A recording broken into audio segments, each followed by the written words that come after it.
Irmãos, graça e paz. É um prazer enorme, uma satisfação imensa nós estarmos novamente aqui para meditarmos na palavra do Senhor, dizer que o Senhor é bom e a sua misericórdia dura para sempre. Eu peço que os irmãos estejam orando, né? Quando estiver orando nas suas casas, que vocês orem pela minha vida. Eu tenho alguns desafios. Eu fui convidado por uma presbiteriana lá de João Pessoa para estar pregando lá. E também eu recebi um convite de um seminário de teologia lá de Serra Talhada, um seminário batista, onde eles estão completando 25 anos de seminário. E aí eles me convidaram para o mês de agosto, na segunda semana de agosto, eu passar uma semana lá falando para todos os pastores das mais diferentes denominações lá de Serra Talhada e regiões adjacentes. Então vai ser uma semana teológica, onde será uma semana e o público vai ser apenas pastores e seminaristas. E eu chego na segunda e volto no domingo, e todos os dias eu vou estar aqui tendo que ministrar para eles, para os pastores e para os seminaristas. E no sábado, que é a comemoração dos 25 anos do seminário, eu vou estar fazendo uma pregação. Mas durante a semana, todos os dias à noite, eu tenho que falar. Eles pediram para que eu falasse sobre a sã doutrina e a teologia inclusiva, que é aquela teologia que bota todo mundo para dentro. Você pode vir do jeito que você está, e fique do jeito que está tudo certo. Então, quais são os argumentos que podem ser usados? Eles me deixaram mais livre, né, para trabalhar. Eles só me deram esse tema, que é para eu fazer um contraponto desconstruir a teologia desconstruir a pseudo-teologia inclusiva. Então, vocês estejam orando para mim, é um desafio, né? Vocês sabem que eu tenho compromisso aqui na igreja, minha vida é muito lotada, tenho faculdade, tenho trabalho. Então, assim, e também não é só sair para pregar, como eu vou fazer em João Pessoa, só que eu digo entre aspas, né? Mas quando você fala para um público seleto, para pastores e seminaristas, então o nível é mais elevado, você não está falando para a plateia em geral, você está falando para pessoas acadêmicas, então requer uma linguagem daquele público ali. Mas o Senhor vai nos dar graça, e estejam orando por mim nesse aspecto. E também, irmãos, eu gostaria de deixar um conselho aqui para os irmãos que andam de moto. Irmãos, não evitem de colocar a chave da moto que vocês colocam, outras chaves juntos. Rapaz, eu tive um acidente agora vindo para cá, que, assim, eu estou limpinho aqui porque eu fui ali no banheiro e joguei água na calça. Salete viu e Magno viu como eu cheguei. Rosemary tinha me dado a chave da igreja, porque eu tinha perdido a chave da igreja em janeiro, lá no sertão. Eu acabei levando a chave daqui da igreja para o sertão, né? Na minha bolsa, que eu ando com ela. Aí eu coloquei a chave da igreja junto com a chave da moto para não esquecer. Sou muito esquecido. E quando eu estava vindo ali quando passa dos motéis ali do Alto Moura, né, em direção ao Mix Mateus, tem aquele sinal ali, né? Que do outro lado, assim, é as casas da Caixa. E quando você entra assim, já tem o outro sinal e tem um supermercado assim. Então, quando eu entro, passei o primeiro sinal, entrei, o outro estava fechando. E aí tem uma rua que você quebra ali à direita e você já sai lá embaixo. Eu sempre faço isso quando o sinal está fechado, porque aquilo é uma rota comum para mim. E aí, simplesmente, o sinal fechou quando eu estava indo, e aí eu entro. Na hora que eu entro, essa chave da igreja, que inclusive está ali, torou uma chave no meio e amassou a outra. Ela enganchou no guidão da moto. Então eu entro na rua, mas quando eu faço a curva assim, ela travou assim. Do jeito que eu estava, eu passei direto. Irmãos, eu dei uma lapada no portão de alumínio da mulher. Subi em cima. Olha, essa minha calça aqui no joelho está rasgada. Aqui está todo cortado e aqui também. Então eu estou pregando assim só pela graça. Cada movimento vai arrenar assim. Eu dou graças a Deus porque eu bati num portão. Porque o comum era eu entrar de frente de um carro. Porque logo no outro sinal que eu fiz cortar, quando você desce, vem carro assim. Então, se travasse ali, eu ia entrar em cima do carro. Então, assim, vocês evitem de colocar outras chaves aleatórias na chave do carro, porque senão vocês podem se dar mal como eu ia me dando mal. Não me dei, eu fiquei mais. A menina que estava no meio da rua começou a gritar. Ela que apanhou a chave, que eu não tinha nem visto a chave que tinha pulado da bolsa, e nem a chave da moto que torou, caiu no canto, ela pegou. E foi aí que eu deduzi que foi justamente porque eu vi que o guidão travou, depois eu descobri que foi a chave. Então, assim, vocês evitem isso, porque bater no hospital e no regional não é muito bom, não. Queridos, nós iniciamos uma série lá em Coríntios. Semana passada nós fizemos um voo panorâmico na carta de Paulo aos Coríntios. E nós analisamos a fundação da igreja de Coríntios, que está lá em Atos 18. Quem quiser saber da igreja de Coríntios, tem que ler Atos 18. Paulo passou 1 ano e meio plantando essa igreja. E na plantação dessa igreja, irmãos, o que é que acontece? Paulo vai às sinagogas, prega o evangelho, e Corinto ficava na Grécia, aliás, próximo da Grécia, né? E Paulo, 1 ano e meio trabalhando lá, ele sempre plantava a igreja, depois ele estabelecia líderes, preparava os líderes, depois ia embora para pregar em outras igrejas. Então ele fez isso, passou 1 ano e meio em Corinto, as pessoas passaram a se converter, e nós vimos o contexto imoral da igreja de Coríntios. Então, assim, quem perdeu, eu não vou repetir aqui, né? Como a cidade de Corinto, ela era imoral mesmo, era depravada. E aí, irmãos, Paulo planta essa igreja e vai embora. Depois ele começa a receber notícias que as coisas não estavam andando nada bem lá na comunidade de Corinto. E aí nós vimos os blocos. São 5 blocos que Paulo trata em Coríntios, que são uma igreja, e eu dei ao título dessa série, uma igreja que saiu dos trilhos. Como lidar com a comunidade cristã problemática? Irmãos, pode ter tido outras igrejas mais problemáticas do que a igreja de Corinto, mas pelo menos registrada na Bíblia não tem. A igreja de Corinto, irmãos, passava por problemas dos mais diversos, desde problema da igreja dividida por partidos. Um dizia: eu sou de Paulo, eu sou de Pedro, eu sou de Cefas, de Apolo, de Cristo, enfim, de problemas de imoralidade. E nós vimos os blocos, as seções que Paulo trata de cada capítulo. Por exemplo, os 4 primeiros capítulos de Paulo, ele vai trazer só problema de divisão entre os irmãos, que era justamente uma igreja que estava dividida em várias facções, parecendo torcida organizada, e divididas culto à personalidade. Depois Paulo vai tratar do problema de imoralidade, e a ponto de chegar de um camarada deitado com a mulher do próprio pai, ou seja, ele estava dividindo a mulher com uma mulher com o pai. Veja que nível de depravação. E problemas em relação a irmão dar queixa do outro nos tribunais humanos. Nós vamos passar por essa porção aí também. Problemas de acepção de pessoas, problemas de desordem do culto, enfim. Paulo vai falar de diversos problemas. Não é apenas um problema. Então, nós fizemos esse voo panorâmico e agora nós vamos começar versículo por versículo. Hoje nós vamos estudar os primeiros 4 versículos. E lembre-se que o tema dessa série, que vai ser versos por versos, é uma igreja que saiu fora dos trilhos. Como lidar com uma comunidade cristã problemática. Só que o tema desse sermão será: os santificados devem ser santos.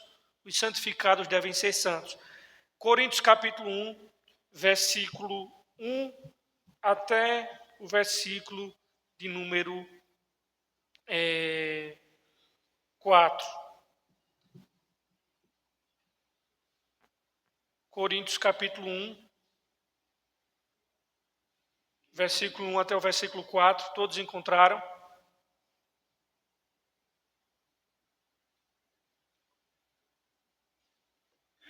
Posso ler, irmãos?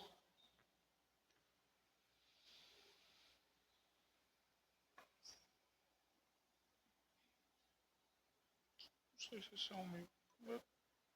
Pode botar aí. Diz assim a palavra de Deus: Paulo, chamado para ser apóstolo de Jesus Cristo, pela vontade de Deus, e o irmão Sóstenes, a igreja de Deus que está em Corinto, aos santificados em Cristo Jesus e chamados para serem santos, com todos os que, em toda parte, invocam o nome do nosso Senhor Jesus Cristo, Senhor deles e nosso. A vocês, graça e paz da parte de Deus, nosso Pai, e da do Senhor Jesus Cristo. Eu vou ler só por aqui mesmo, por aqui já está bom. Queridos, em primeiro lugar, o apóstolo Paulo, ele começa fazendo, como era típico das cartas, das epístolas daquela época, começar escrevendo a saudação e abrindo a carta com o seu nome, quem era o autor. E Paulo, ele começa a se apresentar assim: Paulo, chamado para ser apóstolo de Jesus Cristo, pela vontade de Deus. E aí ele fala, o irmão Sóstenes. Eu quero trabalhar aqui nesses dois personagens. Primeiro, por que o apóstolo Paulo se apresenta dessa forma? Ele se apresenta aqui como apóstolo de Jesus Cristo. Por que ele precisaria, irmãos? A grande pergunta é essa. Mas não foi ele que fundou Coríntios?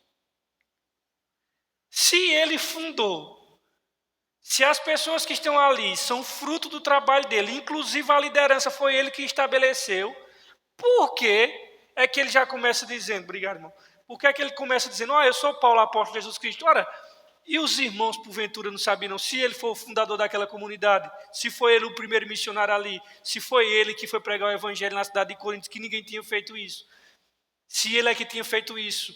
Então, por que é que Paulo se apresenta dessa forma, irmãos? Por que é que ele precisaria de dessa carteirada, se já ele era que era apóstolo de Jesus Cristo e fundou essa igreja?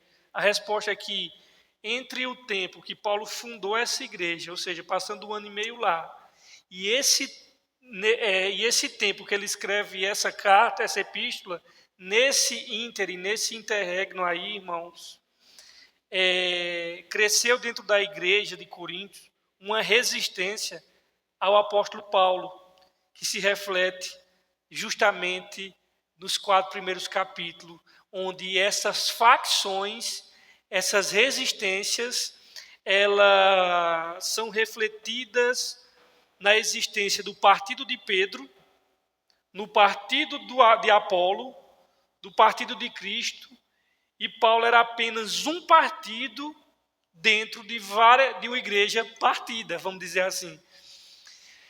Irmãos, e alguém pode dizer assim, quem era o partido certo? Nenhum, irmãos, nenhum. Aqueles que diziam, eu sou de Paulo, eu sou de Cefas, porque eu quero que vocês entendam que depois que Paulo fundou, outros irmãos tiveram contato com essa igreja, como Apolo, como Pedro. E cada um dizia assim, olha, quando dizia eu sou de Pedro, ele estava dizendo assim, olha, eu não sou de Paulo não. Quando ele dizia eu sou de Apolo, ele estava dizendo, eu nem sou de Paulo, nem de Pedro. E alguém pode dizer assim, os únicos que estão certos aqui é os que estavam dizendo assim, eu sou de Cristo. Irmão, esses de Cristo eram os que estavam mais errados. Sabe por quê? Porque esses que diziam que era de Cristo, eles não eram ortodoxos, eles estavam dizendo assim, eu não obedeço a autoridade nenhuma, eu não tenho liderança nenhuma, eu não reconheço hierarquia na igreja não. Na verdade, eu sou de Cristo. A minha revelação vem direto de Jesus. Então, nós, a priori, olhamos assim, achamos que os caras que é do partido de Cristo são tudo ortodoxos. Ortodoxos coisa nenhuma, irmãos. São tão heréticos e tão errados quanto os outros partidos. Porque a ideia, na realidade, era de não submissão e não reconhecimento de nada, e da revelação vinha direto do Senhor Jesus Cristo. Então, essa é a razão pela qual Paulo começa a se apresentar como apóstolo de Jesus Cristo pela vontade de Deus. Não era porque os camaradas não tinham conhecimento dele, mas, na verdade, era porque ele sabia que a igreja de Corinto estava fragmentada, com vários partidos, várias facções, que dividiu toda a igreja, uma igreja fragmentada, um culto à personalidade humana, e onde Paulo sabia também que essa igreja era uma igreja que cultuava a personalidade. E nós vimos alguns textos, nós vamos passar por esses textos ao longo das exposições nos próximos meses. E aí, irmãos, então havia crescido essa hostilidade dentro da igreja de Corinto. E Paulo estava querendo dizer, olha, eu não sou alguém que foi levantado por mim mesmo. Não sou eu que, feito esses pseudos apóstolos que temos hoje em dia, que se autotitulam apóstolo. Não, Paulo está dizendo, eu fui chamado pelo Senhor. E, na verdade, o que Paulo está querendo combater aqui, irmãos, é justamente isso. E o que era que eles diziam? Não, primeiramente, Paulo não é apóstolo verdadeiro, que ele não é nenhum dos 12. Essas eram das acusações. Porque Paulo não era um dos 12, porque ele não era judeu lá da Judéia, e ele era judeu da dispersão, e porque ele só veio conhecer o evangelho depois. Então essas eram algumas das acusações em relação a Paulo. Então tinha muita gente que estava questionando isso, estava questionando o apostolado de Paulo. E, irmãos, Paulo, de fato, ele era um apóstolo de Jesus Cristo. E aí eu quero dizer uma coisa aqui a vocês, irmãos. Uma igreja, às vezes, bagunçada, uma igreja carnal, às vezes, ela não é culpa da liderança. É porque ela é má mesmo. É porque ela é complicada mesmo. Porque eles tiveram, irmãos, a meu ver, o melhor teólogo, o melhor pastor e o melhor missionário. Então, problema de pastor bom e de pessoas capacitadas na frente, ele não era, não. Porque eles tiveram o apóstolo Paulo. Então, não, às vezes uma igreja é problemática porque esse problema parte do púlpito, dos pastores, isso é verdade. Mas que também é verdade que uma igreja problemática não necessariamente é parte de um púlpito, às vezes o púlpito é saudável e a igreja é que é problemática, porque, na verdade, irmãos, eles tiveram contato com Paulo, tudo indica que com Pedro, mas era uma igreja extremamente problemática, então não necessariamente a culpa é do líder. Sempre nós devemos questionar quando uma igreja ela está passando por uma fase ruim ou ela está numa bagunça só. Temos que analisar esses dois lados. Se isso é fruto do púlpito ou se isso é fruto da própria igreja e o próprio pastor lá é uma pessoa extremamente responsável, mas a própria igreja é que é complicada. Nesse caso de Coríntios, não. O problema não era da liderança. O problema era os liderados mesmo, que era terrível. Então tinha muita gente questionando Paulo, e por isso Paulo ele começa essa carta para uma igreja conhecida que ele fundou, começa dessa maneira, dando essa carteirada, né? Nós sabemos que depois da morte de Judas, houve uma votação lá na igreja, os apóstolos fizeram votação, e Judas foi substituído por Matias. Matias foi o sucessor de Judas. E o título que Paulo chama é o mesmo título que foi dado a Matias, né, de apóstolo, e Paulo evoca para si. E no caso seria alguém que foi chamado diretamente por Jesus Cristo. Eu creio que a Matias foi apenas um chamado provisório. Eu acredito que Paulo, sim, é o apóstolo em especial que Deus tinha em mente mesmo. E ele foi chamado diretamente pelo Senhor Jesus Cristo, e ele foi designado como apóstolo dos gentios. E o Senhor mesmo disse, quando ele orava na casa de Ananias, quando ele se converteu, que não é Ananias de Ananias e Safira, tá? Já é outra coisa, é outra Ananias. O Senhor disse, não, ele para mim é um vaso escolhido. Ele é escolhido. E importa que ele seja, importa que ele sofra pelo meu nome. E isso aconteceu mesmo.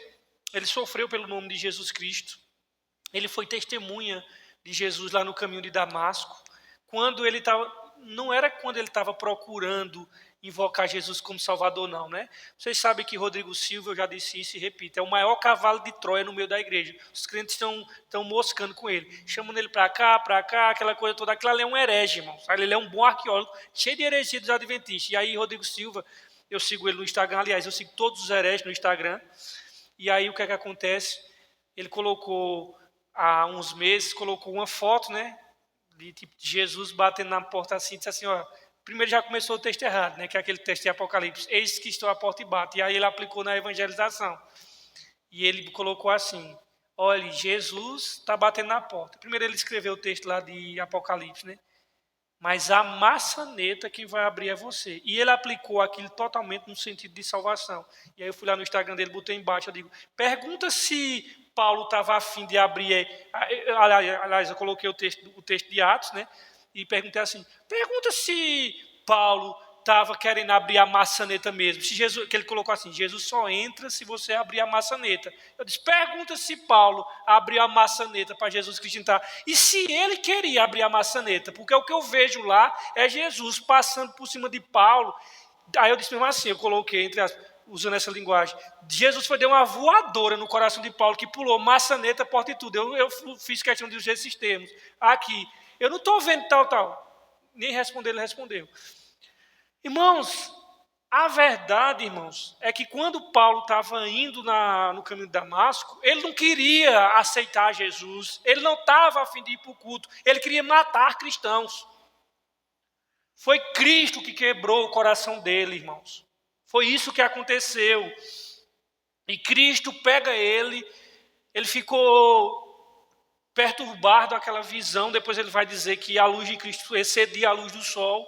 Ficou tão perturbado que ele ficava orando ali e jejuando para saber o que era que tinha acontecido. E Jesus disse a Ananias, vai lá, porque ele, na realidade ele estava na casa de Judas, né? Não era o Iscariotes, e Jesus disse a Ananias, vai lá que ele está orando, ele está jejuando nesse momento. E ele ficou abismado, aturdido de tudo aquilo que tinha acontecido. E o Senhor, de fato, o separou, o chamou, o designou. Ele foi testemunha de Jesus Cristo. O Senhor deu os dons apostólicos a Paulo, a inspiração para registrar os escritos sobre a pessoa de Cristo, seus ensinos e o significado de sua obra.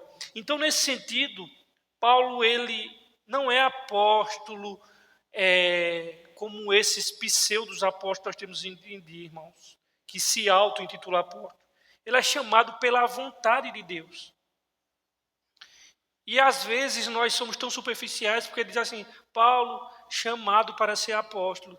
E a gente nem sequer trabalha uma teologia para estudar o que significa ser chamado na Bíblia. A gente às vezes passa por essa palavra chamado e nem analisa. Quando diz assim, Jesus chamou, José, meu querido, vocês estão pensando que o chamado, quando diz assim, Deus, o chamado de Deus é aquele chamado que vocês fazem aos filhos de vocês? Meu filho, vem aqui, ó, é hora de comer. Aí ele está lá, em 15 minutos, daqui a pouco eu vou, pai, eu vou chamar outra vez. Viu? Não, meu. É totalmente diferente o chamado bíblico, meus queridos.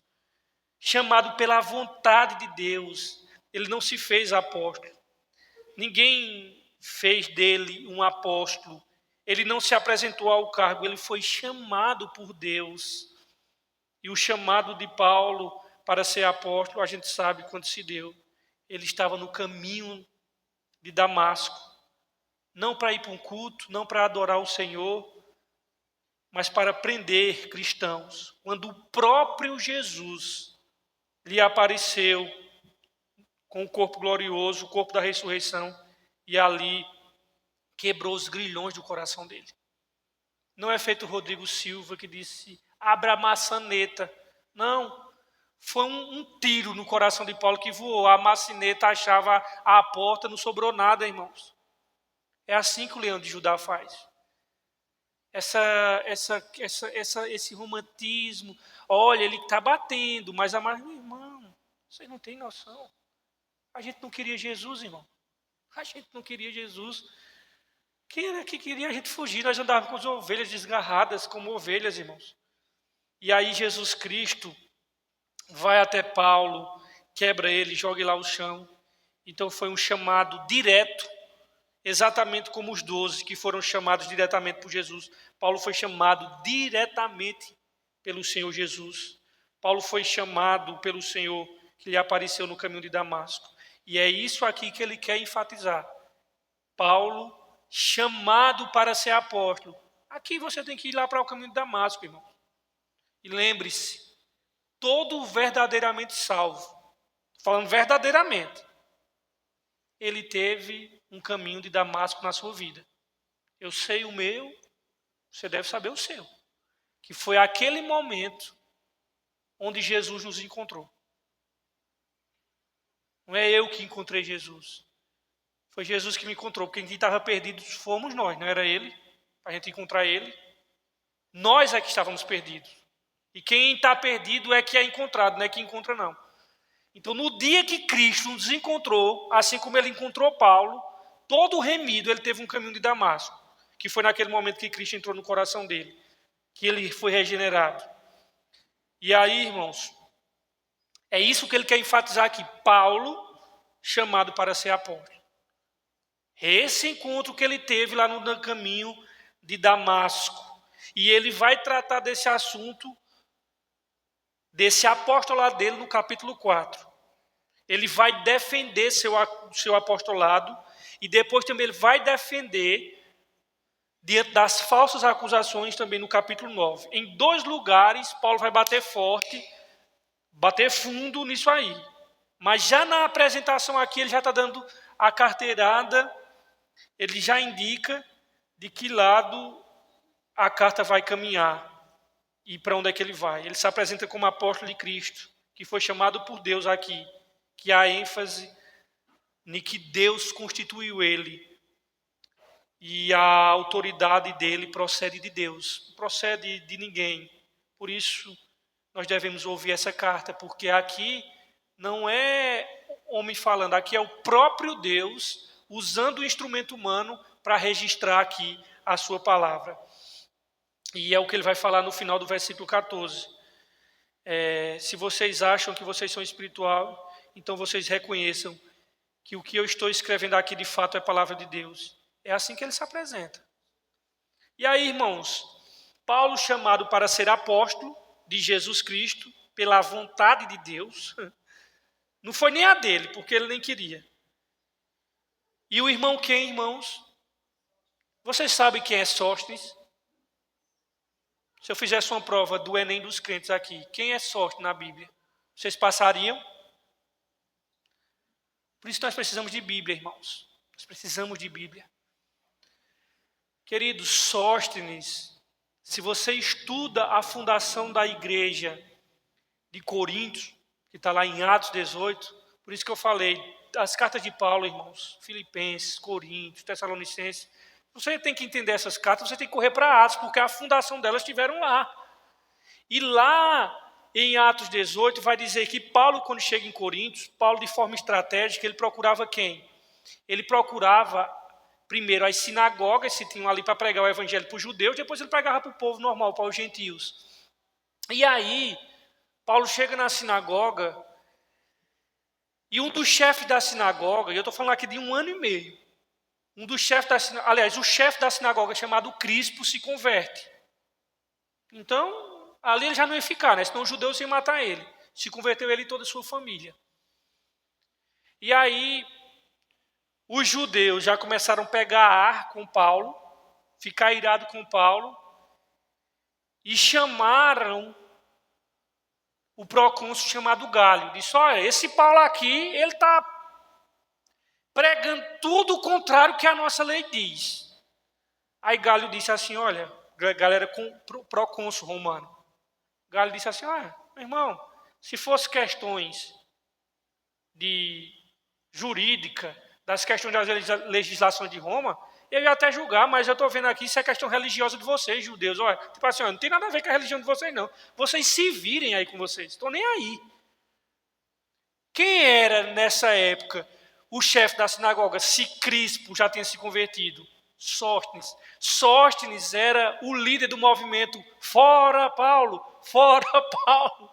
Só que quando Galho rejeitou e não coisou, sabe o que é que aconteceu? A sinagoga deu um cacete em Sóstenes, irmão, e deu-lhe uma pisa. Está escrito lá em Atos. Sóstenes era outro inimigo do evangelho, como Paulo foi também. Paulo, que era perseguidor do evangelho, se converteu e passou a ser perseguido. E Sóstenes estava nesse rebuliço lá em Coríntios, querendo que Paulo desaparecesse. Então, irmãos, eu acho interessante essa história de Sóstenes. Por quê? Porque ele diz assim, eu estou aqui com meu irmão Sóstenes. Só que outrora, Sóstenes não era irmão, era inimigo que queria Paulo fora. Que era o que liderava, irmãos, o motim contra Paulo. E que era o líder da sinagoga, era o chefe da sinagoga de Éfeso, que se converteu quando Paulo estava lá. E como Paulo está escrevendo de Éfeso, Sóstenes era um judeu. Ele era judeu e era o líder da comunidade judaica. E interessante que ele se converte com a pregação de Paulo e ele foi espancado pelos judeus por causa do evangelho. E aí, irmãos, Paulo não estava sozinho. Ele tinha um companheiro, e esse companheiro era um amanuense, era Sóstenes. Provavelmente foi Paulo que ditou e Sóstenes que escreveu essa carta, porque Paulo sempre, por causa dos problemas que ele tinha nos olhos, ele tinha sempre uma espécie de amanuense, uma espécie de secretário, uma espécie de redator. Paulo, ele ditava as suas cartas e uma pessoa escrevia as cartas e no final, como é que a igreja ia saber que a carta era enviada de Paulo? Porque no final ele dava a assinatura dele. Ele sempre tinha uma espécie de rubrica dele, né? Tinha lá ele normalmente ditava as cartas, no final ele assinava com o nome dele. Ele fez isso em Romanos, só que quem ele ditou e quem escreveu foi Técio. Em Gálatas, no final ele diz assim, veja com grandes letras eu tenho escrito, porque ele realmente tem aquele problema sério de visão. E ele terminou a carta aos Gálatas dizendo, veja com que grandes letras eu estou escrevendo aqui para vocês. E só que esse relacionamento de Paulo com Sóstenes, que ele diz assim, ele se deu esse contato aqui quando Sóstenes justamente não era crente. Veja o que o evangelho faz, irmão. Vocês têm noção do que eu estou dizendo aqui? Meu irmão, tem duas pessoas aqui servindo a Deus que há pouco tempo um queria era matar o outro. Irmãos, não tem nada mais poderoso do que o evangelho de Jesus Cristo. Só o evangelho de Cristo. Você vê guerras aí, judeus e palestinos. Aí você pega dois cidadãos que desde a tenra infância foram ensinados a odiar um ao outro. Aí depois de adultos, eles querem se matar. Cristo entra na vida dos dois, sabe o que acontece? Eles estão num culto, sentados do lado do outro, se abraçando. Sabe quem é que faz isso? É Cristo, irmão. O pessoal acha que quem vai trazer paz mundial é alguma coisa. É só Cristo que derruba o muro de separação, irmãos. Tribos que se devoram, que uma invade a outra de madrugada para matar. O evangelho chega nessas duas tribos, sabe o que acontece? Eles estão cultuando junto ao Senhor. Só quem faz é o evangelho da paz, irmãos, que faz isso. E aí, irmãos, Sóstenes era o advogado da sinagoga de Corinto, e que na verdade se converteu ao evangelho e se tornou um parceiro de Paulo, redator do apóstolo Paulo. E aí eu quero abrir um parênteses aqui para você, meu irmão, nessa noite. Se você tem uma pessoa de coração duro na sua casa, se você tem um Sóstenes na sua família, que é inimigo do evangelho, que odeia o evangelho, que você tem em sua convivência, e que essa pessoa guarda no seu coração uma certa hostilidade contra o Evangelho, contra a verdade de Deus, não desista de orar por essa pessoa. Não desista de pregar. Porque não há coração duro que Deus não possa quebrantar. Não há gente tão dura que Deus não possa converter. Deus quebranta o coração de gente perseguidora, irmãos. Deus quebranta o coração de gente que é hostil ao Evangelho. Deus quebranta e converte o coração de pessoas que são contumaz à fé cristã. Irmãos, assim como aconteceu com Paulo, assim como aconteceu com Sóstenes, irmãos, advogado da lei da sinagoga e terminando a vida agora como um amanuense do apóstolo Paulo. Que privilégio, meus irmãos, que privilégio. Então, irmãos, não se assuste com os inimigos da fé cristã, porque você era um. Paulo era um.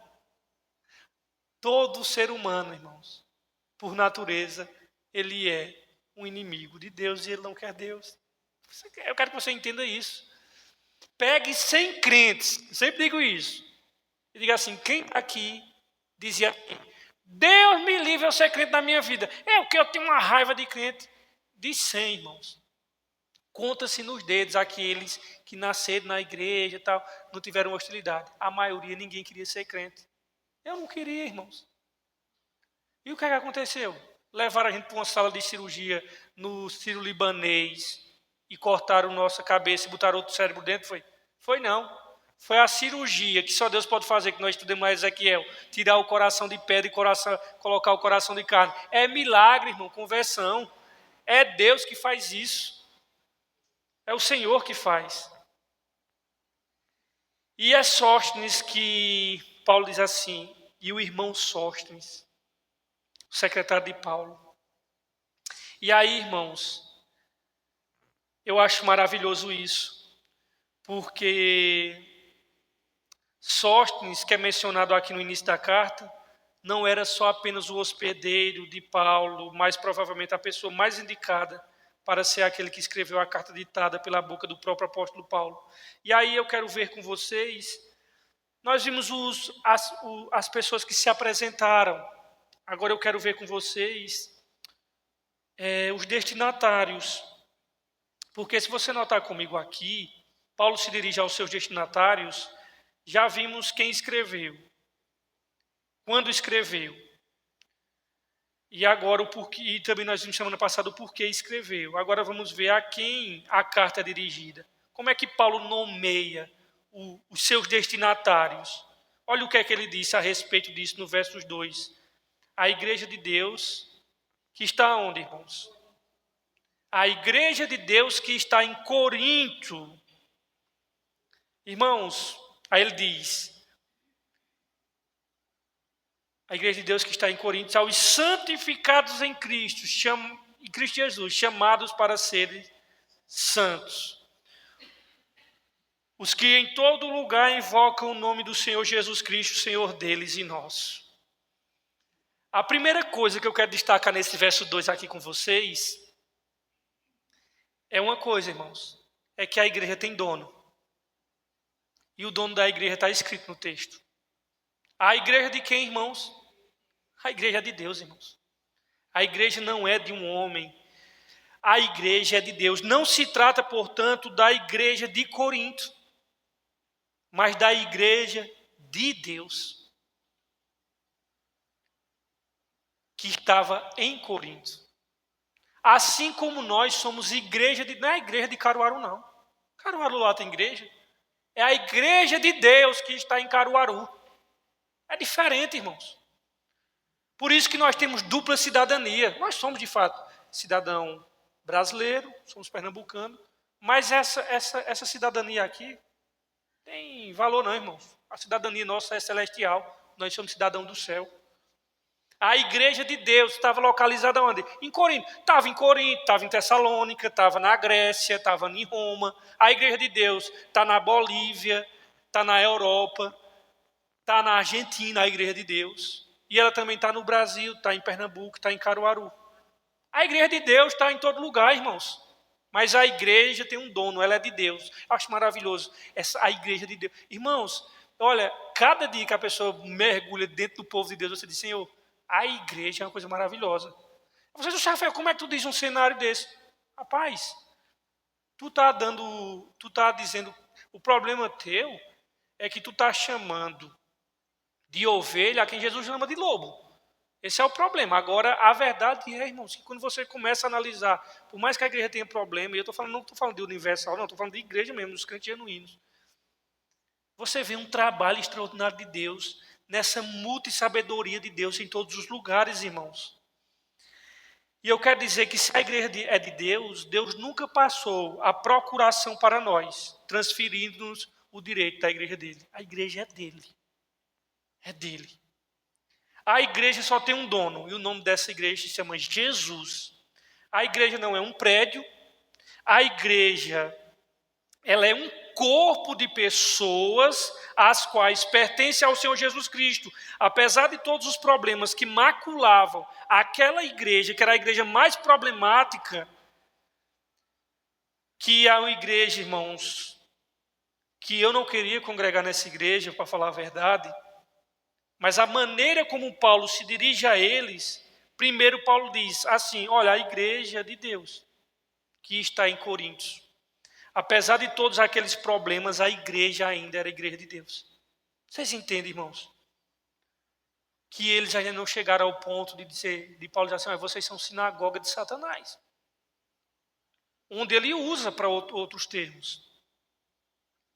Mas a igreja problemática, mas era a igreja de Deus.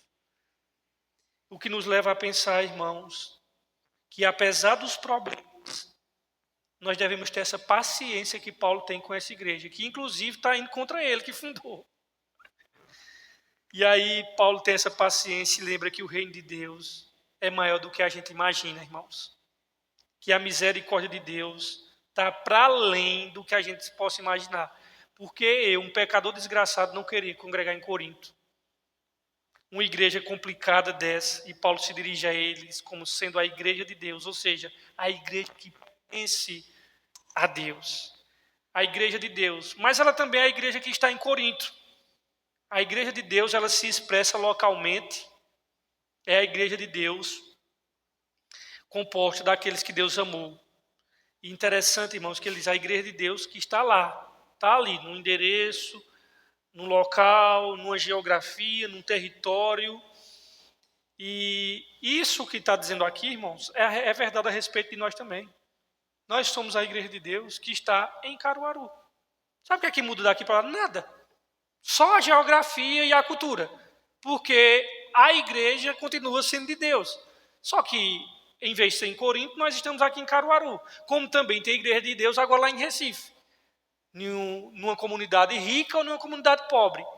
A igreja de Deus, irmão, ela está em todas as classes. Esse negócio é invisível, irmão. É uma coisa sobrenatural. Você vê essa igreja de Deus, ela é multifacetada, pluralizada, que ela está em diversas... Essa igreja, esse povo, ela está em diversos níveis sociais, de cultura, de lugares. Está misturado. E ela se expressa localmente. Por exemplo, isso daqui é uma expressão visível da igreja invisível, irmãos. Vocês entendem que essa igreja invisível, que quando está no meio da rua, vocês acham que o governo sabe quem é quem? Deixa eu ver aqui, deixa eu ver quem é a igreja. Só Deus sabe. Isso daqui é uma manifestação visível da igreja de Cristo, dessa igreja de Deus. Aqui, nesse momento agora, tem pessoas lá na África, dentro de tribo, louvando ao Senhor do mesmo jeito. Eles também são igreja de Deus. Que pena, irmãos, que muitos de nós temos uma visão míope local do que é a igreja. Nós achamos que a igreja, o reino de Deus se limita só a isso aqui. Nós não podemos ser tão pequenos e tão infantis. E a igreja, irmãos, ela se expressa localmente, é a igreja de Deus, composta daqueles que Deus amou, que Deus salvou, que Deus chamou. É o povo de Deus. Mas esse povo de Deus, ele se reúne. Esse povo de Deus se localiza. Eles têm regiões, eles têm locais. E o local dessa igreja de Deus, é em Coríntios. E o que são igrejas locais? O que é a igreja de Deus em Caruaru? É a congregação, é a reunião daqueles que pertencem a Deus. Por exemplo, hoje em Caruaru, está tendo uma reunião da Igreja de Deus que é aqui. Só que não está tendo uma, eu acredito que está tendo várias. Amanhã vai ter mais ainda. E o que é que está acontecendo nesse momento? É o povo dele. Uns de um jeito, outros do outro. Pessoas falsas lá dentro. Os verdadeiros. Verdadeiros salvos, outros não. Mas a verdade é que a Igreja de Deus em Caruaru é a congregação, é a reunião daqueles que pertencem a Deus, mediante a fé em Jesus Cristo. A igreja invisível, ela se expressa em comunidades locais. Corinto é uma expressão visível da igreja de Deus.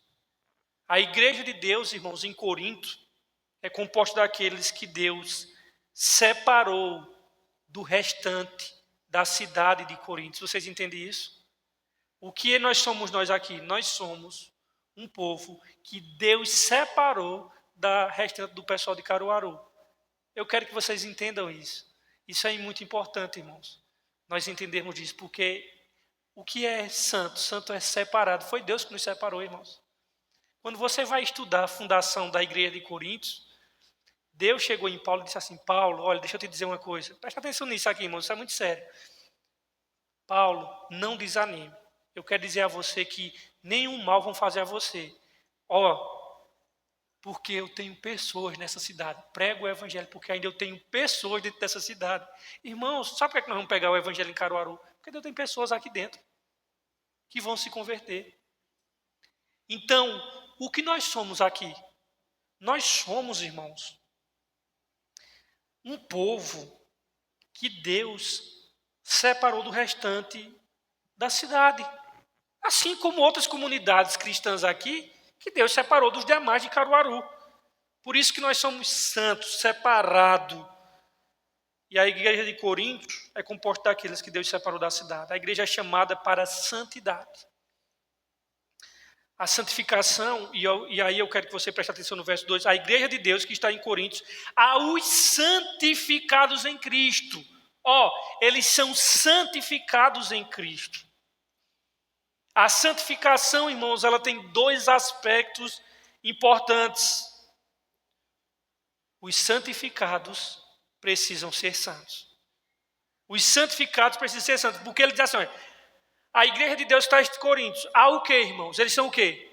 Santificados, não é assim? Aos santificados em Cristo, chamado para ser o quê?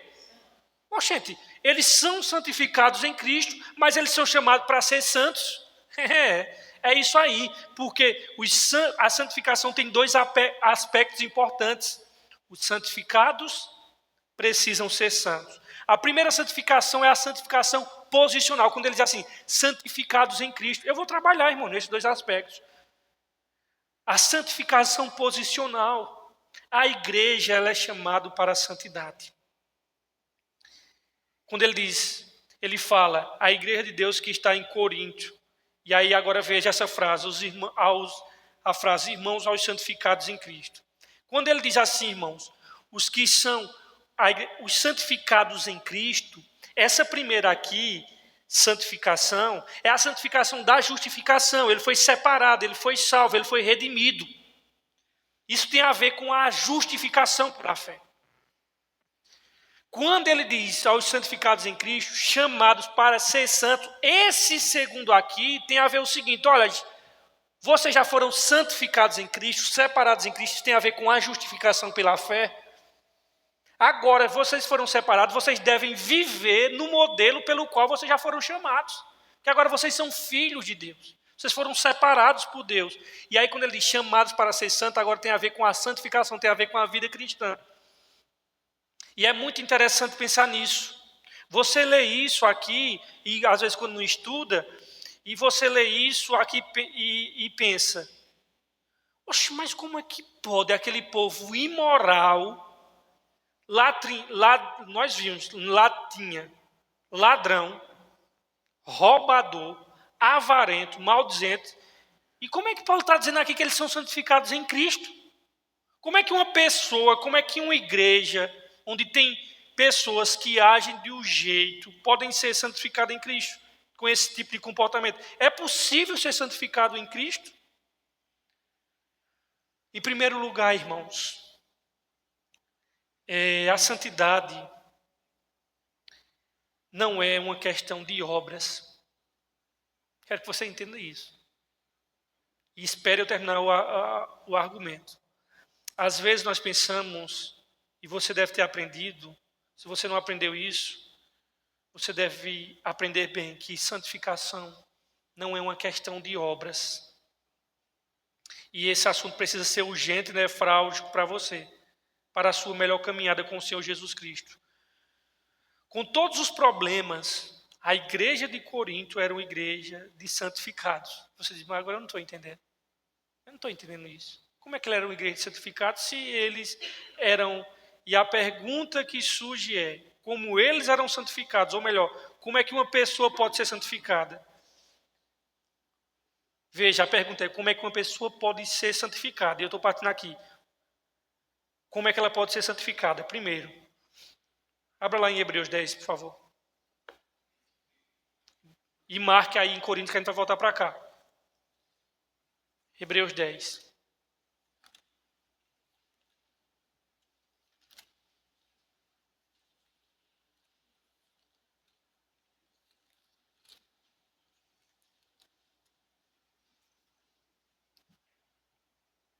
Dez.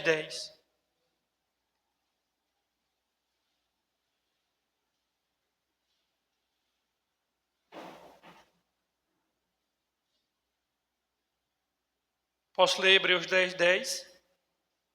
Pelo cumprimento dessa vontade, fomos o quê? Santificados. Por meio de quê? Das obras, é? Por meio do sacrifício do corpo de Jesus Cristo, oferecido uma vez por todas. Irmãos, isso é muito direto. Como é que os coríntios foram santificados? E como é que as pessoas de hoje podem ser santas também? E nós pensamos que santos são aqueles canonizados pelo romanismo, que a Igreja Católica diz. Aqueles que tiveram uma vida de perfeição nesse mundo através de seu comportamento. Mas veja que a Bíblia diz aqui em Hebreus, não retrata assim. Então, como é que nós somos santificados? Nós não somos santificados através das nossas atitudes, nós somos santificados através da morte de Cristo. É aqui que está escrito. Ou não? Porque aqui em Hebreus ele diz, pelo cumprimento dessa vontade, fomos santificados por meio do corpo de Jesus Cristo. A morte de Cristo, irmãos, santifica pessoas. E elas são santas e santificadas não pelos que elas fazem, mas por aquilo que Cristo fez por elas. Entenda que eu estou falando aqui da santificação posicional. Daqui a pouco eu vou chegar na posição prática, que talvez você esteja pensando, mas não tem que fazer nada não. Calma, queridos. Não tenha pressa. Está muito afobado, irmãos. Calma o coração. Santificado, no momento que Cristo derramou seu sangue e seu corpo, ele começou a santificar, separar pessoas. Vocês foram separados. Isso é salvação, irmãos. Por isso que os coríntios, por mais tronchos que eram, eles eram separados em Cristo, santificados em Cristo. E aí, irmãos, eles foram santificados assim como nós, não pelo que nós fazemos.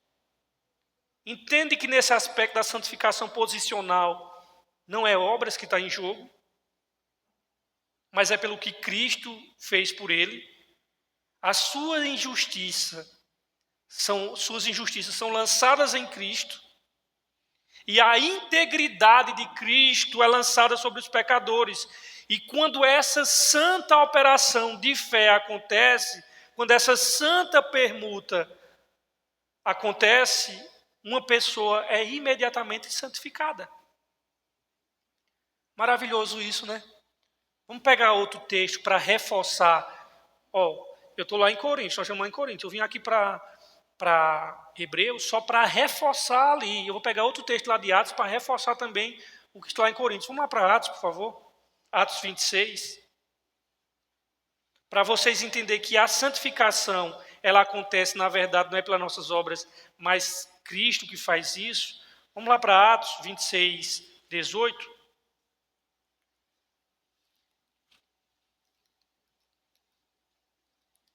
26, 18. E aqui é mais uma referência que eu quero evocar para explicar bem isso. Irmão, se você não entendeu essa mensagem, você ainda não entendeu o Evangelho. É fundamental compreender o Evangelho. Atos 26, versículo 18. Paulo fala a respeito desse assunto aqui. Em uma de suas pregações ele diz assim, 26, 18. Posso ler? Eu vou subir os versículos anteriores para vocês entenderem que Paulo está falando aqui. Ele está falando aqui para o rei Agripa, mas eu vou subir mais um pouquinho, que ele está falando da conversão dele. Só que a ênfase é no versículo 18. E ele está falando aqui da conversão dele, né? Vamos pegar do versículo 14, do versículo 12, melhor, do versículo 12. Numa dessas viagens, eu estava indo para Damasco, com autorização e permissão dos chefes dos sacerdotes. Por volta do meio-dia, ó rei, estando eu a caminho, vi uma luz do céu, mais resplandecente que o sol, brilhando ao meu redor e ao redor dos que iam comigo. Todos caímos por terra. Então eu ouvi uma voz que me dizia em aramaico: Saulo, Saulo, por que você está me perseguindo? Resistir ao aguilhão só lhe trará dor. Então perguntei: quem és tu, Senhor? Respondeu o Senhor: sou Jesus, a quem você está perseguindo. Agora levante-se, fique em pé. Eu apareci para constituí-lo servo e testemunha do que você viu a meu respeito e do que lhe mostrarei. E o livrarei do seu próprio povo e dos gentios, aos quais eu o envio. Envia para quê? Ó aqui, ó, agora. Para abrir-lhes os olhos e convertê-los das trevas para a luz e do poder de Satanás para o poder de Deus, a fim de que recebam o perdão dos pecados e herança entre os que são o quê? Mas é santificado pelo quê? Pela fé em Cristo. Não é pelas obras que a gente é santificado? Não. Olha aqui, ó. Santificados pela fé em mim. Lembra lá de Coríntios? Aos santificados em Cristo Jesus. Por que eles foram santificados em Cristo Jesus? Porque eles creram em Cristo. Vocês estão entendendo qual é o primeiro ponto da santificação? Santificação, irmãos, acontece no primeiro instante quando eu creio em Cristo, eu sou separado. Por isso que Paulo diz, a igreja de Deus, que está em Coríntios, igreja totalmente problemática, aos santificados em Cristo. Então, mas eles eram, meu irmão, eles creram, no momento que eles creram, eles foram santificados. Jesus disse aqui em Atos, pela fé em mim. E Hebreus diz, santificados pelo corpo de Cristo. Vamos voltar para Coríntios, para continuar a exposição. Então, como é, irmãos, que você se torna uma pessoa santa? Exercendo fé em Jesus. Exercendo fé em Jesus, crendo que a morte de Jesus foi um pagamento pelos pecados, acreditando que as punições que Jesus estava recebendo na cruz são as suas punições. E quando você, pela fé, se agarra a essa mensagem dizendo, eu creio que Jesus pagou naquela cruz todos os meus pecados, detalhe, viu? Todos os meus pecados, passado, presente e futuro. Quando você crê nisso, imediatamente, você é santificado. É assim que a igreja de Deus é canonizada. Não do jeito que a igreja católica diz. Ei, Vara, você foi canonizado por Cristo no momento que você creu. Santo Magno. Irmãos, separado por Deus e para Deus. Nós somos canonizados, mas não pelo romanismo. Nós somos canonizados por Jesus de Nazaré, pela fé nele, separados. E pela fé nele nós somos declarados santos, não pelo que nós fizemos, mas pelo que Cristo fez. E é assim que você um dia se tornou santo, irmão. É assim que você é salvo. Se você quer entrar no caminho de Deus, se tornar um cristão verdadeiro, você precisa ser santificado em Cristo. Entende o que eu estou dizendo? Tem que ser santificado em Cristo. Rafael, é obras? Não, meu amigo, você acabou. Santificado pela fé em mim, Jesus diz. Quer ser santo, meu irmão? Crê em Cristo. E para ser salvo tem que ser santificado. E santificado você tem que crer nele. Lembre-se disso. É por isso, irmãos, que há uma diferença entre o comportamento dos coríntios e aquilo que eles eram em Cristo. Em Cristo Jesus eles eram santificados. Mas, infelizmente, eles não estavam vivendo à altura daquilo que eles haviam recebido em Jesus. E aqui eu fecho a santificação posicional. Deu para entender? Santificação posicional, creio em Cristo, foi separado. Agora eu vou entrar no outro aspecto da santificação. Então, em Coríntios, voltaram para Coríntios. Hein? Pronto. Agora, saímos da santificação posicional, eu espero que vocês tenham entendido isso. Agora nós vamos para a santificação processual. Versículo 2, novamente, a igreja de Deus que está em Corinto, aos santificados em Cristo. Eu já expliquei isso agora, acabei de explicar. Aos santificados em Cristo Jesus, chamado para serem santos. É isso que eu quero trabalhar agora. Chamados para serem santos. Por isso que o título do sermão é: os santificados devem ser santos. Entende? Agora veja essa frase que Paulo cumpre. Essa frase aqui, quando ele diz chamado para ser santo, ela complementa a anterior. Uma frase complementa a outra. Você é santificado, irmãos. Você não é remido, então você é santificado.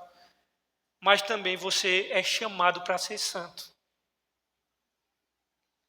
Então aqui a santidade não é apenas um fruto da graça. Essa que nós estamos trabalhando agora, viu, para não confundir sua cabeça. Essa santificação que nós estamos trabalhando agora, nós vamos iniciar, ela não é uma santificação, irmãos, pela graça feito nós estamos falando aqui, na qual você recebe os benefícios da morte de Jesus Cristo. No momento que você creu nele, você foi separado. Não, quando ele diz assim, chamado para ser santo, não é essa daqui, quando os seus pecados foram lançados em Cristo Jesus. Não, santificação também é um processo.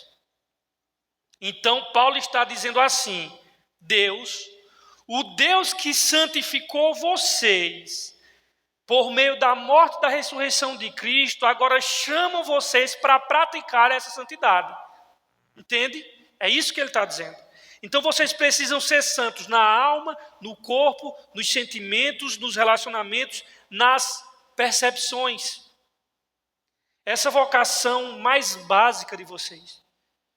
Irmãos, sede santos porque eu sou santo, diz o Senhor. Esse é o chamado, irmãos, mais elementar da sua vida, da vida de um remido.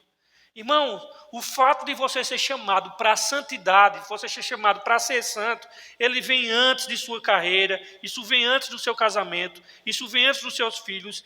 Essa tem que ser, inclusive, a nossa aspiração dominante, a característica de nossa vida. Nós não fomos chamados, irmãos, para viver na imundícia. Nós fomos chamados para ser santos. Aqui nós temos um exemplo do que é a ética cristã. Isso é a ética cristã no mundo, irmãos. Você precisa fazer algo para ser algo? Não. Qual é a diferença da ética cristã e a ética do mundo? A ética do mundo, você precisa fazer algo, lutar, para então que você possa receber algo. A fé cristã, a ética cristã é diferente. Você recebe algo e por isso passa a praticar aquilo porque você já recebeu aquilo. Por exemplo, nós não fazemos boas obras para ser salvos. Nós fazemos boas obras porque nós já somos salvos. Nós não fazemos nada para Deus, para receber alguma coisa de Deus. Nós fazemos para Deus porque nós já recebemos de Deus tudo. Então a ética do evangelho é diferente. E aí você vai perceber que você precisa fazer algo, não para ser algo, mas porque você já recebeu, você já foi santificado. Por exemplo, na ética do mundo, você tem que lutar para vencer, não é assim? Então você luta, se esforça, e você vence. A ética do mundo é assim. Na ética cristã é completamente diferente. Você é chamado a fazer aquilo que você já é. Você já é filho de Deus, meu irmão. Você não vai ser chamado para se esforçar, para se tornar filho dele. Ele está dizendo assim, meu amigo, você já é filho dele, então ande de acordo com aquilo que você é. De acordo com a nova identidade sua. Deus já te fez vencedor em Cristo, no momento de sua conversão. E agora Ele quer que você lute. Então você não luta para ser. Você luta porque já foi santificado. Essa é a ética do Novo Testamento. Então todas as advertências, todas as correções, reprovações que nós vamos ver ao longo da carta, elas partirão desse ponto. Nós fomos chamados para ser santos, é por isso que nós precisamos de correção, é por isso que precisamos de exortação, é por isso que no culto público que nós fazemos aqui, trazemos palavras às vezes duras. Tem domingo que você vai, tem sábado à noite aqui que a gente morde, tem outro que a gente assopra, tem dias que a gente abraça, tem dia que a gente dá bicudo, e tem um domingo que você passa a mão e no outro você traz a metralhadora. É assim. Porque o evangelho ele é confronto e consolo. Como é que eu vou trazer consolo? Como é que Paulo ia trazer consolo para a igreja depravada? Não, irmão, o chicote tem que estralar. Agora, para uma comunidade que está passando perseguição, aí você... É assim que o alimento dentro do reino de Deus tem que ser dosado. Vai depender das necessidades da igreja local. Então, a igreja de Deus precisa de palavra de exortação. A igreja de Deus ela precisa de palavra de força, de motivação, porque nós fomos chamados para ser santos. Sabe o que eu acho interessante? Um movimento na igreja, e eu falo movimento em todas as igrejas, é esse movimento de ver como é interessante. Eu sempre vejo isso, eu digo, Deus tem uma sabedoria assim, fora do normal. A gente mora aqui em endereços diferentes, em bairros diferentes e tal. Aí, o que é que Deus faz? Deus diz assim, ei, pare com tudo que você esteja fazendo. E Ele faz isso, irmãos, desde o Antigo Testamento, quando Ele mandava o povo parar dia de sábado para adorá-lo, tal, aquela coisa toda. Olha, para as atividades. É como se dissesse assim, é um protesto público aqui, como se dissesse assim, olha, não tem nada mais urgente. Por isso que culto não é uma coisa de só menos, irmão. Quando nós saímos da nossa casa, tomamos nosso banho, espero que todos tomam, e venha para cá, aquela coisa toda, e passamos horas aqui cultuando, nós estamos dizendo assim, ei, não tem afazeres mais importante do que eu estar ali. Nós paramos tudo e viemos celebrar o Senhor. Eu acho isso fantástico, porque nós dizemos assim, ei, para a correria, para o frenesi, para as prioridades, pare tudo. Eu vou parar e vou cultuar o meu Deus. Isso é um movimento desde o Antigo Testamento. Só que, diferente do Antigo Testamento, o que é que a gente faz? Nessa rotina frenética, a gente fez umas formigas na sociedade, tudo junto, misturado. A gente vem aqui, se reúne, lugares diferentes, se reúne, celebra o Senhor, e sabe o que a gente faz daqui a pouco? A gente começa a se dissolver no meio da sociedade. Cada um vai para um bairro, vai para outro, vai para um emprego, e lá a gente vai salgando nesses ambientes. Aí sabe o que a gente faz durante a semana de novo? Se reúne foi de formigas. Se reúne, celebra ele e se dissolve. Une e se dissolve. Une e se dissolve. E nesse processo de reunir, a gente aqui, o que é que ele faz? Ele recalibra a nossa fé, começa a remodular os nossos ídolos, né? Os nossos amores, as nossas prioridades, começa a colocar as coisas nos trilhos, aí a gente se dissolve de novo na sociedade. Só que nesse contato com os ímpios, com a Babilônia aí fora, Deus sabe que o nosso coração começa o quê? Descalibra ele. Aí ele chama de novo, aí, bora cultuar de novo. Aí ele vem, a gente vem aqui. Aí o que é que ele faz? Calibra a fé novamente, reformula os amores, reordena as prioridades e a gente se dissolve na sociedade de novo. Aí ele sabe, ele reúne o povo de novo e a gente fica nesse movimento. Vem e se dissolve. vende e se dissolve. E vai salgando, vai salgando, vai salgando. Cara, isso é fantástico, isso é maravilhoso. E aí o que é que acontece? Nós estamos falando aqui, irmãos, da unidade da igreja de Jesus. Nós vamos ver ao longo da carta que, especificamente, ele está falando aqui de judeus e de gentios. E aí eu quero trabalhar no outro aspecto aqui. A igreja de Deus, irmãos, ela é uma família universal. Meu irmão, se você mergulha no mundo da igreja, você começa a perceber isso de forma mais nítida. Veja para mim comigo aqui novamente os versos 2. A igreja de Deus que está em Corinto, aos santificados em Cristo, chamado para serem santos. Agora eu quero ver, chamado para serem santos, com todos os que em toda parte invocam o nome do nosso Senhor Jesus Cristo, Senhor deles e nós. Paulo diz, a igreja está em Corinto, mas não é só ela não. É os que em toda parte invocam o nome do Senhor Jesus, Senhor deles e nós. Aqui, irmãos, a igreja ela é uma família universal. Paulo está falando aqui da unidade da igreja. Irmãos, nós temos uma família que está agora no Japão. A nossa família é grande, irmãos. A família de Deus ela é grande. E eu consigo perceber isso nitidamente. Irmãos, eu nunca vi o rosto do pessoal do Serra Talhada que me convidaram. Eu fiquei até besta. Eu disse, irmão, como é que esse povo chegou até mim? É uma família só. Eu vou lá. Nunca vi. Já entraram em contato, conversei. Eu estou pegando exemplo mais de vocês também. Irmãos, essa família é um negócio invisível, que é uma coisa absurda. Você está no aeroporto, você está numa rodoviária, você está em algum lugar, daqui a pouco você descobre que o camarada é crente, você entabula uma conversa com ele meia hora, você tem um nível de afinidade que você tem, nem com parentes de sangue você tem daquele nível. Como é que pode um negócio desse? É porque é uma família que transcende os laços físicos, irmãos. E aí nós vamos ver ao longo da carta, especificamente Paulo, falando de judeus, gentios. Judeus e gentios estavam dentro das comunidades cristãs. Mas eles viam como se, antes, você vai perceber, que eles se viam como se fossem inimigos. E Paulo agora está defendendo a unidade e a igualdade entre esses dois grupos. Então nós somos, irmãos, uma única igreja.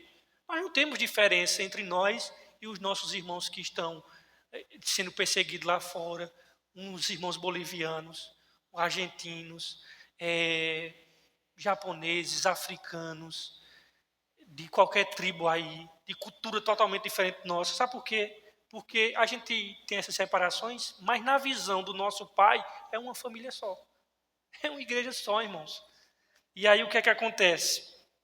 Paulo está defendendo a unidade e a igualdade entre esses dois grupos. Então nós somos uma única igreja em todos os lugares. Paulo diz assim, os que em todos os lugares invocam o nome do Senhor Jesus, Senhor deles e nós. Hoje nós vivemos no contexto, claro, que existem os nomes, as denominações.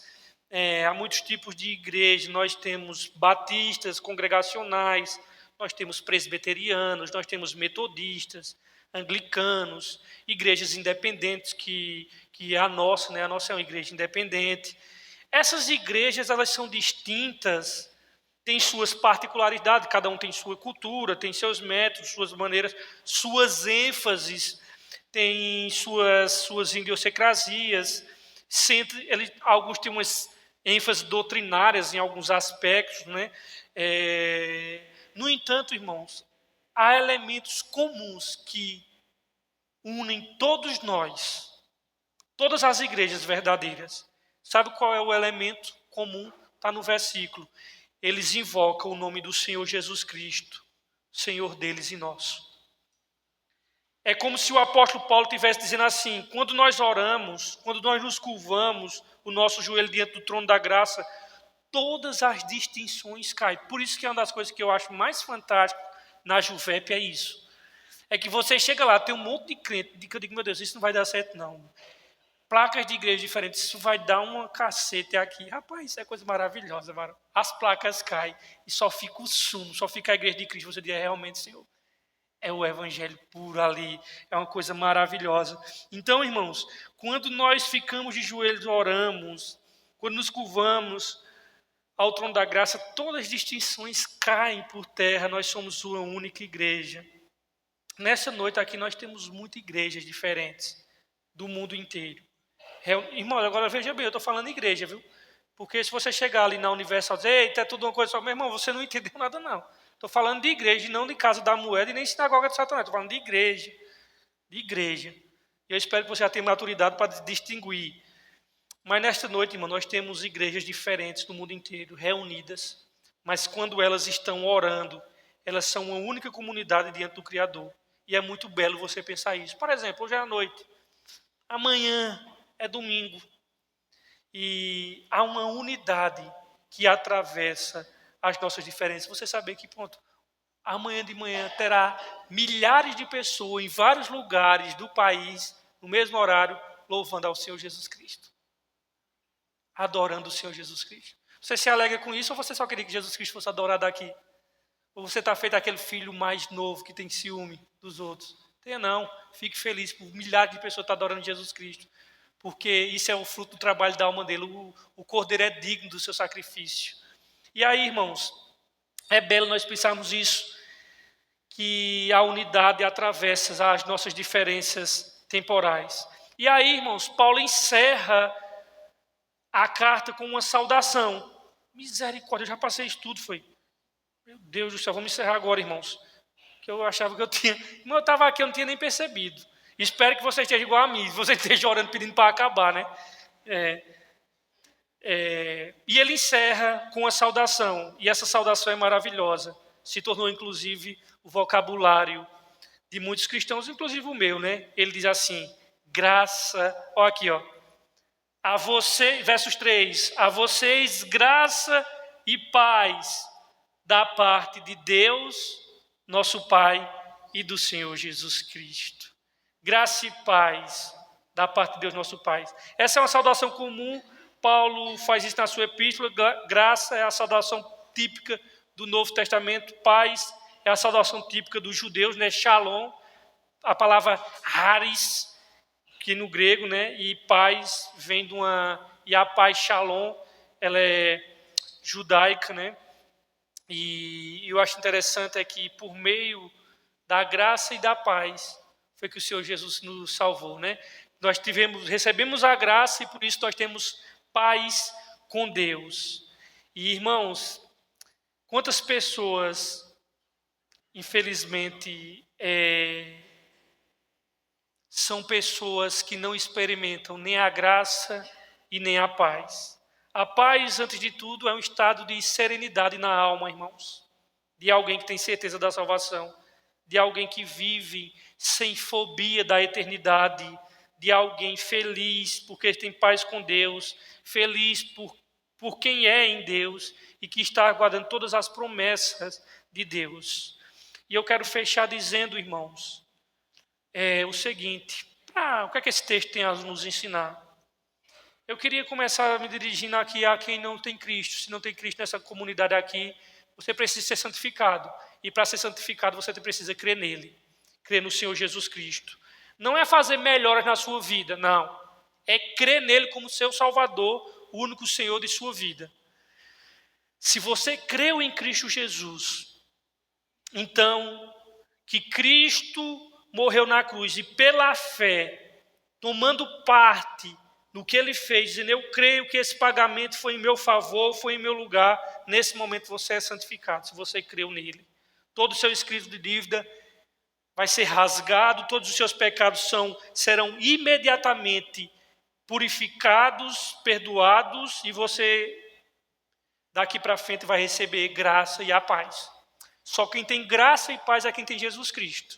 Em segundo lugar, nós vimos nesse pequeno parágrafo aqui, que a igreja é de Deus, a igreja pertence ao Senhor, Ele é o dono da igreja, Ele é o proprietário, mas nós somos mordomos, irmãos, dessa casa.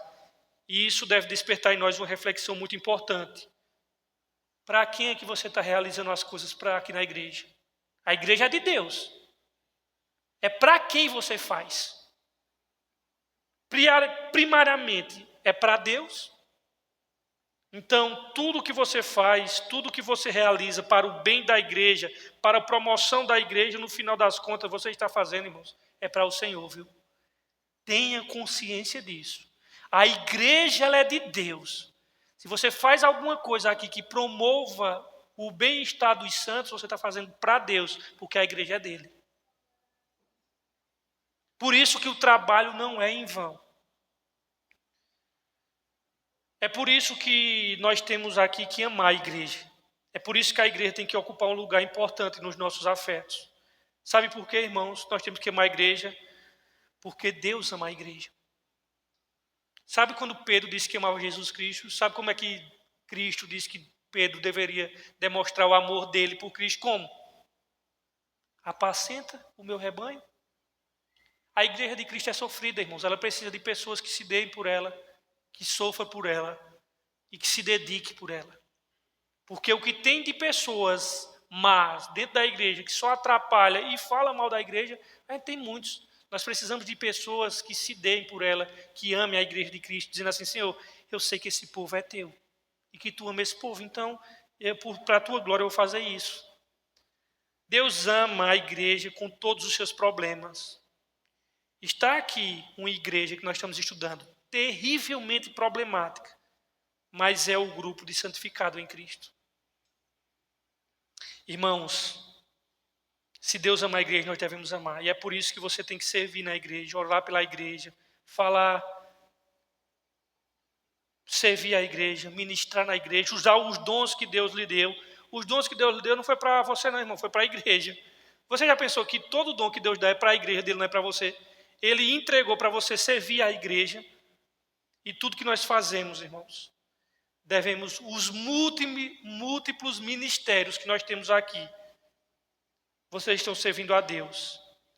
Essa pequena igreja aqui, que Deus renove os ânimos de vocês, irmãos, para que vocês continuem servindo com alegria interior. E que vocês recebam do Senhor todo... Recebam não, na verdade, que eu não gosto dessa ideia de receber do Senhor. Nós já recebemos tudo. Ninguém aqui está servindo ao Senhor com barganha. Eu não gosto muito dessa ideia de dizer que não, servindo ao Senhor por gratidão pelo que Ele fez. Se Ele quiser dar, glória a Deus por isso, mas nós devemos servir ao Senhor com alegria. E lembre-se que o trabalho do Senhor não é vão. Adota esse pensamento, a igreja de Cristo. E não sirva ao Senhor esperando elogios de ninguém. Tem muitas pessoas que servem ao Senhor esperando receber algo. E quando não recebe o reconhecimento, fica triste.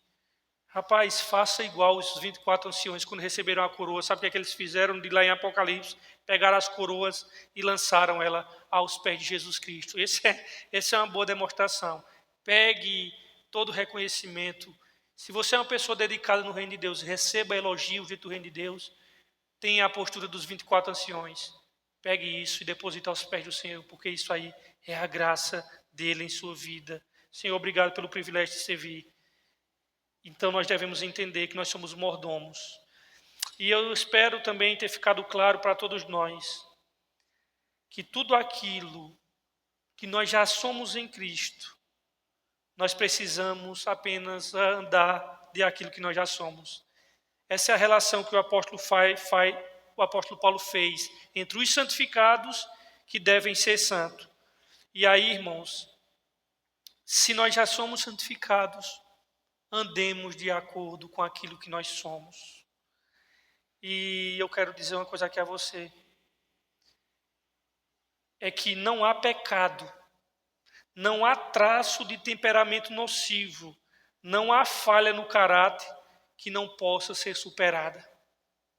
Não há falha na vida cristã. Se Deus lhe já santificou, meu irmão, isso significa que você já tem todos os recursos que você precisa para crescer na fé, para amadurecer, para superar suas fragilidades, para avançar em direção à sua santidade, para sujeitar a sua carne e servir ao Senhor com alegria. Quando Deus te chamou para ser santo, Ele não está te colocando numa tarefa impossível. Ele não está te colocando você diante de um horizonte e dizendo, vá até aquele horizonte que você nunca vai chegar lá. Não, Deus já te fez santo e Ele está simplesmente chamando para você assumir aquilo que você já é em Cristo, você já é santificado. Tem crentes hoje, por exemplo, que são vítimas do próprio diagnóstico. Não seja vítima do seu próprio diagnóstico. Sabe o que significa ser vítima do seu próprio diagnóstico? É você olhar para si mesmo e dizer assim, eu sou uma pessoa irada, eu sou assim mesmo, eu sou uma pessoa preguiçosa, eu sou relaxado mesmo, eu sou uma pessoa... Irmãos, não seja vítima do seu diagnóstico. Eu sou carnal mesmo, Não, irmãos, está errado. Está errado, meu querido. Eu enfrentei situações difíceis em minha vida, tal. Não. Essa não é a sua identidade. Ao dizer isso, você está abraçando sua identidade. Sua identidade não é essa, meu irmão. Não seja vítima do seu próprio diagnóstico. Seu diagnóstico não é aquilo que você é. Seu diagnóstico, se você está passando, é aquilo que você está, mas você não é aquilo. Sabe o que você é de acordo com a palavra de Deus? Você é santificado. Esse é o diagnóstico da palavra de Deus para você. Então tem crentes que abraçam o diagnóstico dele e acham que ele é aquilo. Meu irmão, você tem sua identidade, é aquilo que a palavra de Deus diz. Não é o que você diz. Então, você tem que se avaliar como um Deus te avalia. Não é do jeito que você quer, não. E você tem tudo o que precisa para crescer, para amadurecer e para superar todas as suas dificuldades e viver para a glória de Deus. Você crê nisso? Eu quero terminar dizendo aos que estão sofrendo, que estão passando por tribulação, para os irmãos que estão passando por todo tipo de dificuldade. Se você tem a graça, por que é que você não está vivendo em paz? Já que Paulo diz graça e paz. Queridos, nós vivemos aqui, irmãos, graça e paz. Ele só não te deu a graça, ele te deu a paz. E graça e paz nunca está separado. Então, a paz que excede todo entendimento deve guardar o vosso coração em Cristo Jesus. Deus abençoe a vida de vocês todos.